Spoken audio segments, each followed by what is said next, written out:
اس ماحول میں بڑی ہوئی ہوں کہ میرے دادا، میرے والد، میرے تمام گھر والے ہم عید میلاد النبی کو ایک عید کے طور پہ مناتے ہیں. ہمارا آج بھی گھر جو ہے اس کو اس طرح سجایا جاتا ہے جیسے باقی کوئی شادی ہے، کوئی عید ہے. تو جب میں چھوٹی تھی تو عید میلاد النبی صلی اللہ علیہ وسلم کے جلوس ہمارے گھر کے آگے سے گزرتے تھے. میرے دادا نے ہمارے ہاتھوں میں، چھوٹے چھوٹے بچے ہوتے تھے، پھولوں کی گلاب کی پتیاں دی ہوتی تھی اور مٹھائی کے جو پیکٹس ہیں وہ دیتے، وہ ہم جلوس کے اوپر وہ پتیاں پھینکا کرتے تھے. پھر وہ سی ایم صاحبہ جو کہتی ہیں میں بھی ہر سال میلاد مناتی ہوں، میں بھی کہتا ہوں آپ ہمارے لیے قابل احترام ہیں، لیکن سی ایم صاحبہ سال بعد تم میلاد تو منا لیتی ہو، آج اسی میلاد والے نبی کی تمہاری حکمرانی کے اندر یہ کام ہوا ہے. آج تمہیں وہ میلاد والے نہیں یاد آ رہے کہ انٹرنیشنل میڈیا پر جناب اس کی گستاخی کی جائے، پھر 15 دن کے لیے تم لائسنس معطل کر رہے ہو. میں نے کہا ڈوب کر مار جاؤ. اگر ایک مولوی ایک جج کے بارے میں بات کرے تو تم 35 سال کی سزا دو، 35 سال کی سزا ایک جج کی توہین پر تم سنا دو، اور انٹرنیشنل میڈیا پر حضور صلی اللہ علیہ وسلم کی شرع عام گستاخی ہو اور تم 15 دن کے لیے لائسنس معطل کر رہے ہو. کیا اس جج کی جناب عزت حضور کی عزت سے بڑھ کر تھی؟ پھر کہتے ہو مولوی دہشت گرد ہے. مولوی دہشت گرد نہیں ہے، مولوی آپ کو یہی بتانا چاہتے ہیں کہ خدا کا خوف کرو، اپنی آخرت کو برباد نہ کرو. امام ربانی مجدد الفسانی سنیں، امام ربانی فرماتے ہیں کہ ایک رات میں نے خواب میں جنت کی سیر کی.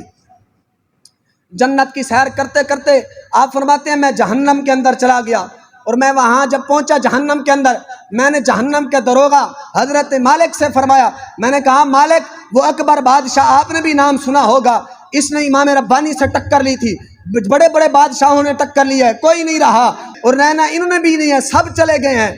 تو امام ربانی فرماتے ہیں میں نے حضرت مالک سے فرمایا، دروغہ جہنم سے فرمایا، میں نے کہا کہ مالک وہ اکبر بادشاہ کہاں ہے جو حضور کے دین کو کاٹتا تھا، حضور کے دین کے خلاف کھڑا ہوتا تھا؟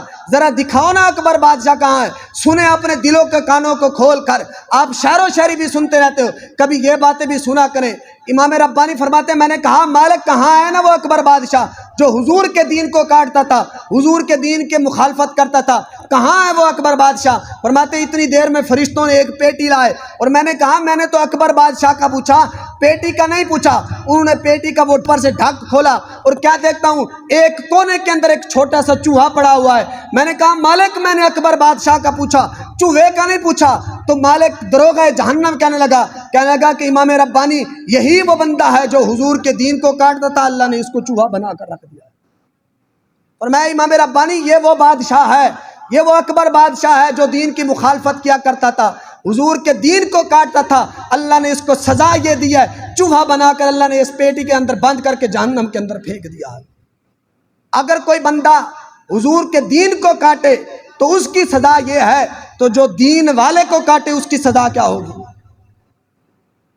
وہ نبی جس کے صدقے سے ہمیں یہ سب کچھ ملا، یہ ہمیں ملک ملا، یہ منبر و محرام ملے، یہ مساجد ملے، یہ قرآن ملا، یہ حدیث ملی، ہمیں ماں باپ ملے، اولاد ملے، بہن بھائی ملے، کنبہ قبیلہ ملا، سب کچھ جس نبی کے صدقے سے ہمیں ملا.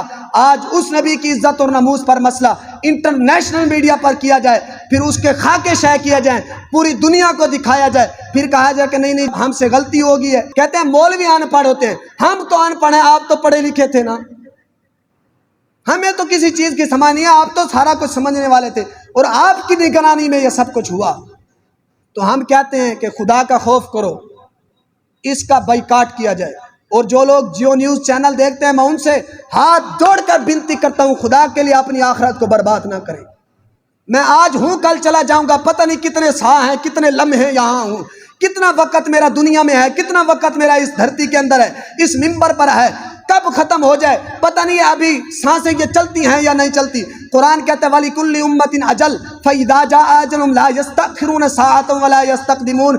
جب وعدہ مقرر آ جاتا ہے بندہ نہ ایک لمحہ آگے جا سکتا ہے، نہ ایک لمحہ پیچھے جا سکتا ہے، نہ قدم آگے اٹھا سکتا ہے، نہ قدم پیچھے اٹھا سکتا ہے. پتہ نہیں ہے کب یہ سانسیں نکل جائیں، لیکن کم از کم ہم یہ تو جا کر کہیں کہ یا رسول اللہ جتنا ہمارے پاس طاقت تھی ہم نے بھی آپ کی عزت اور ناموس کے لیے دفاع کیا تھا. کم از کم ہم یہ تو کہہ سکتے ہیں نا، ہم روڈ نہیں بند کر سکتے، یہ تو کہہ سکتے ہیں کہ جناب یہ جو تم نے کیا ہے یہ تم نے ٹھیک نہیں کیا، تم نے یہ جو کام کیا ہے، تم نے حضور صلی اللہ علیہ وسلم کی عزت و ناموس پر جو تم نے حملہ کیا ہے یہ تم نے ٹھیک نہیں کیا. اور جیو نیوز کا بائیکاٹ کیا جائے. ہزاروں ہاں گستاخیاں ان پر پڑی ہوئی ہے، لیکن پھر بھی ہمارے لوگ کہتے ہیں جیو پر بیٹھیں گے خبریں سنیں گے. آپ کو حضور کی عزت کا مسئلہ نہیں ہے، آپ کو خبریں زیادہ پیاری ہیں. آخری بات تمام احباب میرے ساتھ مل کر کہیں کہ ہم آج سے جیو نیوز کا بائیکاٹ کرتے ہیں. سارے مل کر کہیں ہم نے قبر میں نہیں جانا, جانا ہے تو مل کر کہیں کہ ہم نے آج سے جیو نیوز کا بائیکاٹ کرنا. مل کر کے جیو نیوز کا بائیکاٹ ہے, جیو نیوز کا بائیکاٹ ہے. اور اس کے علاوہ کوئی چینل ہو جو حضور کی عزت و ناموس پر حملہ کرے, ہم سب سے اعلان جنگ کریں گے. ہمیں کسی چینل کی ضرورت نہیں ہے, ہمیں کسی میڈیا کی ضرورت نہیں ہے. ہمارے پاس رب کا قرآن اور محمد کا فرمان موجود ہے, بس ہمیں کسی چیز کی ضرورت نہیں ہے. دین کی بات پھیلانا صدقہ جاریہ ہے. ثواب کے نیت سے ویڈیو کو شیئر ضرور کیجیے. جزاک اللہ.